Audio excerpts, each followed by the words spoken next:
Experience ചെയ്തിട്ട് എന്താണെന്ന് എനിക്കറിയില്ല. എനിക്കിതൊരു കോൺസ്റ്റൻറ്റ് എക്സസൈസാണ്. ഇപ്പം ഞാൻ ഷൂട്ട് തുടങ്ങി ഒരു 60 ദിവസം കഴിഞ്ഞ് എഡിറ്റ് കാണുമ്പോൾ അയ്യോ കുറച്ചുകൂടെ നന്നായിട്ടൊക്കെ ചെയ്യായിരുന്നു. അപ്പം എൻ്റെ സൈഡിൽ നിന്ന്, മറ്റുള്ളവരുടെ സൈഡിൽ നിന്നല്ല. അപ്പം എനിക്കറിയില്ല how does it feel to be ready for a film. I think that's the best part because you're always learning. എല്ലാം അറിയുന്ന ഒരാൾക്കല്ലേ റെഡി ആയി എന്നുള്ളൊരു ഫീലിംഗ് വരും. But from your first movie to now, on a scale of 10, how nervous or how excited do you get before a shoot starts? Oh, very nervous.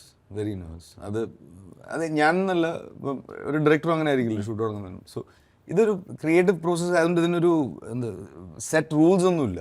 നമ്മളിങ്ങനെ trial and error ആയിട്ടൊക്കെ ഓരോന്ന് try ചെയ്തിട്ടാണല്ലോ ഇത് ഉണ്ടാവുന്നത്. So അതിൻ്റെ nervousness എപ്പോഴും ഉണ്ടാവും. Whether what you are attempting is it right, is it correct എന്നൊക്കെ ഉള്ള. ആക്ച്വലി ഇവിടെ ഓൾമോസ്റ്റ് 40 എപ്പിസോഡ്സിൽ കൂടുതൽ നമ്മൾ ചെയ്തു കഴിഞ്ഞു.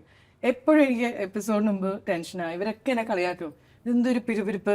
ഞാൻ പറയാം എനിക്കറിയില്ല. വരുന്നവരുടെ കാര്യം ആലോചിച്ചു, അതവരുടെ വിധി. ഞാൻ കുറച്ച് ഇന്റലക്ച്വൽ ആയിട്ടുള്ള സാധനങ്ങൾ എനിക്ക് ആ സൈഡ് എനിക്ക് അറിയാമല്ലോ.